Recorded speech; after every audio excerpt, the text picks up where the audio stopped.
రాజకీయాల్లో కొందరు నాయకులు అధికారానికి మాత్రమే పరిమితమైపోతారు.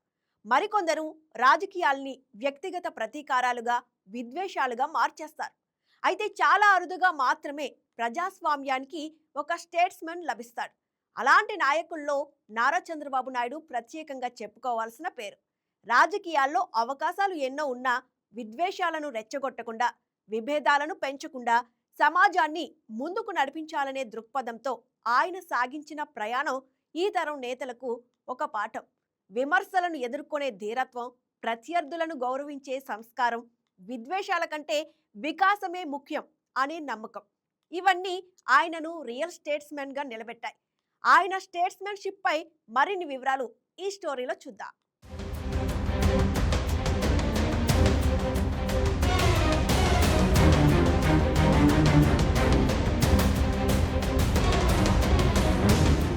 చంద్రబాబు రాజకీయాల సారాంశం ఒక్క వాక్యంలో చెప్పాలంటే విభజన కాదు, వికాసమే లక్ష్యం.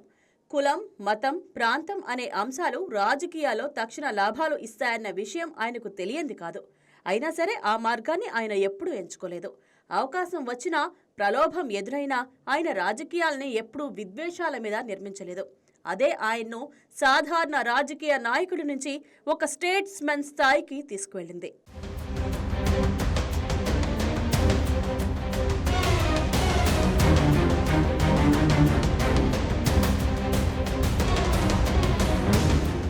ఇటీవల తెలంగాణ అసెంబ్లీలో జల వివాదాల అంశంలో సీఎం రేవంత్ రెడ్డి చంద్రబాబు నాయుడిని నేరుగా టార్గెట్ చేసిన సందర్భం దేశవ్యాప్తంగా చర్చకు దారితీసింది.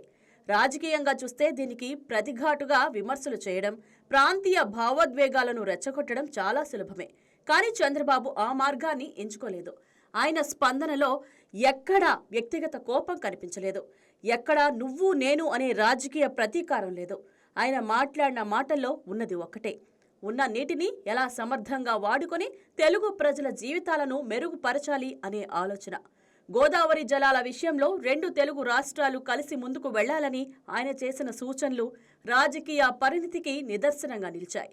కాళేశ్వరం ప్రాజెక్టు విషయంలో కూడా తాను ఎన్నడూ అభ్యంతరం చెప్పలేదని, తెలంగాణ ప్రజలు బాగుపడితే తనకు ఆనందమేనని చెప్పడం ఆయన విశాల దృక్పథాన్ని చాటుతుంది. రాజకీయ లాభాల కోసం వివాదాలను రెచ్చగొట్టే ఈ కాలంలో సమస్యలను పరిష్కరించాలనే ఆలోచనతో మాట్లాడే నాయకత్వం ఎంత అరుదో చంద్రబాబు వ్యవహార శైలి చూస్తే అర్థమవుతుంది.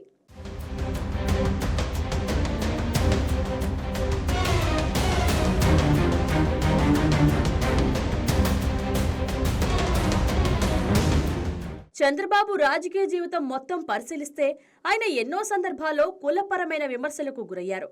ప్రత్యర్థులు వ్యక్తిగతంగా ఆయన్ను కుల గుర్తింపుతో టార్గెట్ చేసిన సందర్భాలు అనేకం.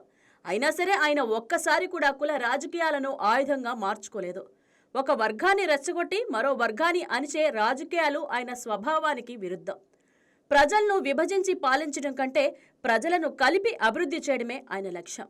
అలాగే మత రాజకీయాల విషయంలోనూ చంద్రబాబు స్పష్టమైన స్థానం తీసుకున్నారు. బీజేపీతో రాజకీయ పొత్తులు ఉన్నప్పటికీ మతపరమైన విద్వేషాలకు ఆయన ఎప్పుడూ తావివ్వలేదు. సెక్యులర్ విలువలను కాపాడుతూ అన్ని వర్గాల ప్రజలను సమానంగా చూడాలన్న దృక్పథంతోనే ఆయన ముందుకు సాగారు. రాజకీయంగా అది కొన్నిసార్లు నష్టాన్ని కలిగించినా విలువల విషయంలో రాజీ పడలేదు. ఇది ఆయన రాజకీయాలకు ఉన్న లోతైన నైతిక బలాన్ని చూపిస్తుంది.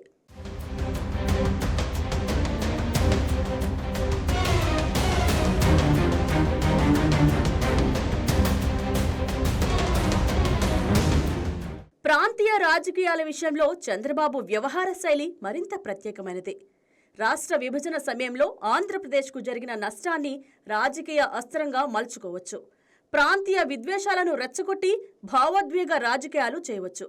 కానీ ఆయన ఆ మార్గాన్ని కూడా ఎంచుకోలేదు.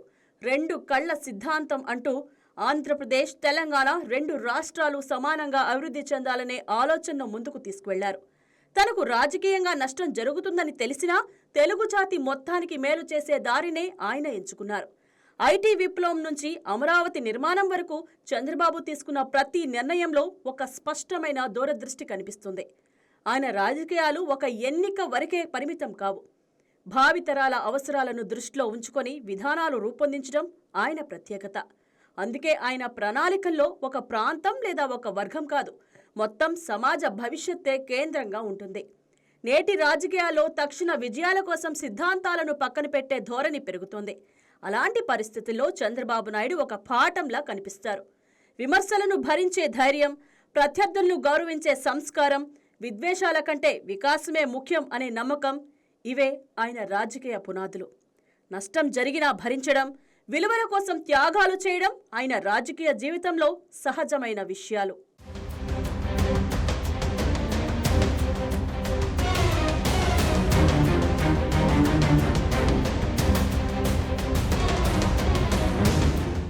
రెండు 2047 నాటికి తెలుగు జాతి ప్రపంచ స్థాయిలో శక్తివంతంగా ఎదగాలన్న ఆయన కళ ఆయన రాజకీయాలకు ఉన్న విశాల దృష్టిని ప్రతిబింబిస్తుంది. అది కేవలం ఒక రాజకీయ నినాదం కాదు, దశాబ్దాల అనుభవం, దేశాభివృద్ధిపై ఉన్న అవగాహన, ప్రజల పట్ల ఉన్న బాధ్యత నుంచి పుట్టిన లక్ష్యం. అందుకే చంద్రబాబు నాయుడు రాజకీయ నాయకుడిగానే కాకుండా ఒక స్టేట్స్మెన్గా చరిత్రలో నిలిచిపోతారు. విభేదాలు పెంచని రాజకీయాలు, విద్వేషాలు రెచ్చగొట్టని నాయకత్వం, ప్రజల జీవితాలను నిజంగా మెరుగుపరిచే దృష్టి, ఇవే చంద్రబాబు రాజకీయాల అసలైన సారాంశం. అలాంటి రాజకీయాల వల్లే సమాజంలో ఇంకా కొంతైనా సమతుల్యత, ఆశ, అభివృద్ధి కనిపిస్తుంది. ఇదే ఆయన నాయకత్వానికి ఉన్న అసలైన విలువ. Hats off CM sir.